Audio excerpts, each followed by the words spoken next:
So if I've got a force looking a little bit like our friend F here, at some angle A to the x-axis, it's probably going to be more helpful for me to know how much of F lies on the x-axis and how much of F can be described along the y-axis. Way to think of this is, imagine that this is two corners of a field or something like that. Now you could walk diagonally across, or there might only be paths around the outside, so you would go along for a little bit and then you would go up. Oh, what a bad line. Up for a little bit, like that. That's what we want to do. We want to split it into its components. So I want to know component. There we go. Spell today. So I want to know how much of that force is actually acting horizontally and how much of it is acting vertically to get me to the same point, if you like.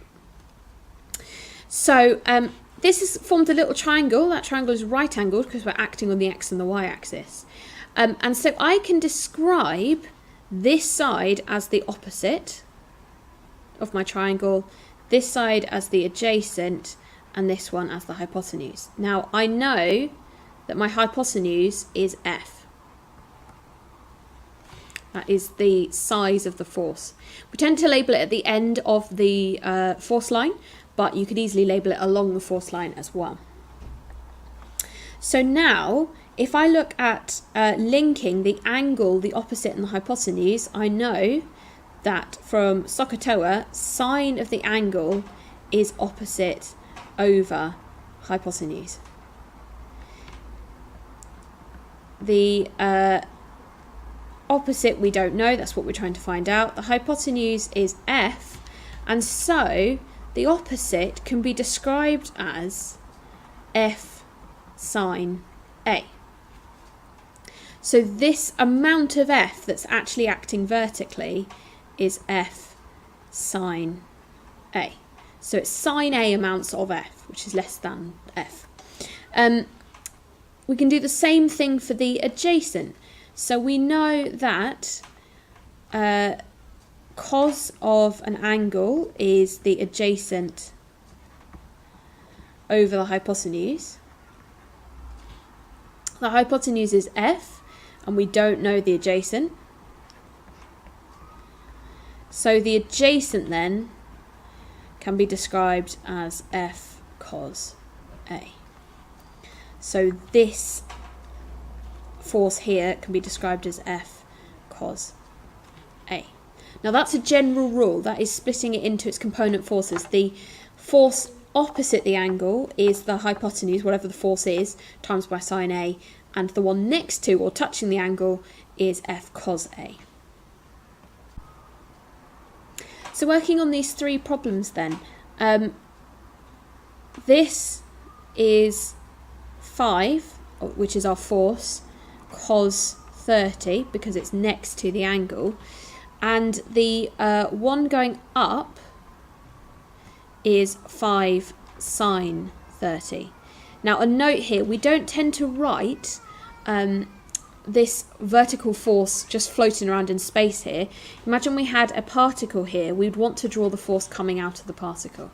So our 5 sine 30 is going to come out as a vertical force from the particle. Second one then, the adjacent angle side is here, so that one is 10 cos angle, which is 54, and the one that would make up the rest of our triangle, but we're going to draw it coming out of the same place that the original force was, is 10 sine 54. It even works negatively. It really doesn't matter where this force is actually coming from.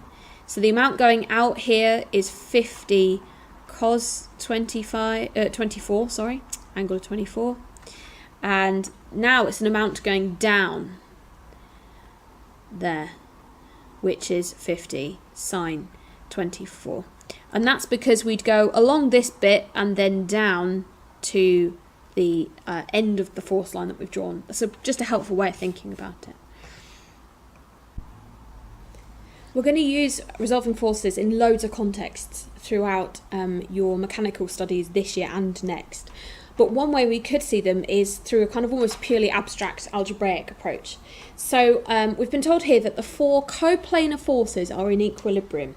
There's a fair few words in there that we might want to unpack.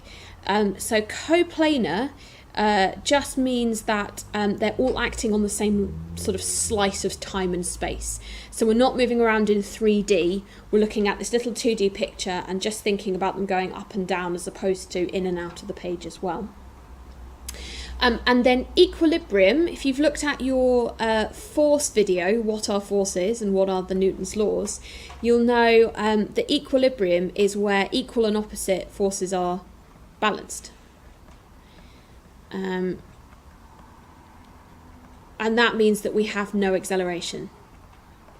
So we could be stationary, or we might be moving at a constant velocity, but we know we have no acceleration.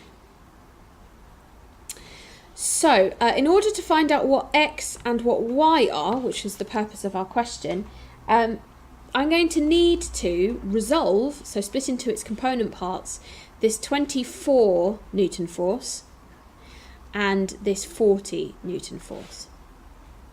So the 24 Newton force is made up of some amount out along this x-axis and then some amount up as well, which I'm going to draw as a line coming out of along the y-axis instead.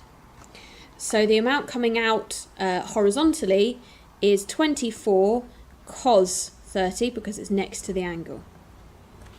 The amount going up is 24 sine 30. Let's try writing sine correctly. There we go, sine 30.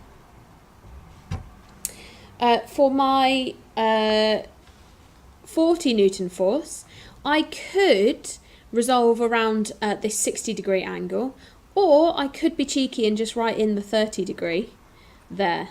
I'm going to do that because I think it's a lot nicer. So now my horizontal force is 40 cos 30 because it's next to the angle, and then the amount going up is 40 sine 30, but of course I've already got an up arrow, so I'm just going to write that attached to the one that I've already drawn. Just make it bigger in size, basically.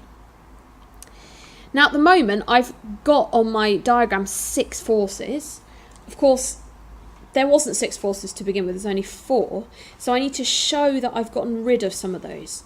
My suggestion is, once you've identified them, to cross them out and then to just make a little note to your examiner that you know that what you've done there is resolved those forces. So any force that has brackets around it and a little line through it is resolved. And that's just helpful for your examiner to know that you've gone through a process there and you haven't gained extra forces. It's also really helpful for you because when you look at that diagram, you're not going to add things that aren't there or that have already been split up. You don't want to duplicate. Okay, so equilibrium tells us that if I look in one direction, so the vertical or the horizontal, I'm going to have equal forces.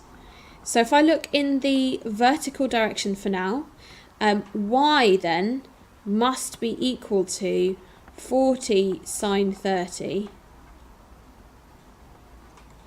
add 24 sine 30. Otherwise, my particle or whatever it is, this little blobby thing in the middle, would be accelerating upwards or accelerating downwards if y was larger. So, chucking that in your calculator, y is 32 newtons. Don't forget your units. Looking in the horizontal direction then. Equilibrium, so equal and opposite forces according to Newton.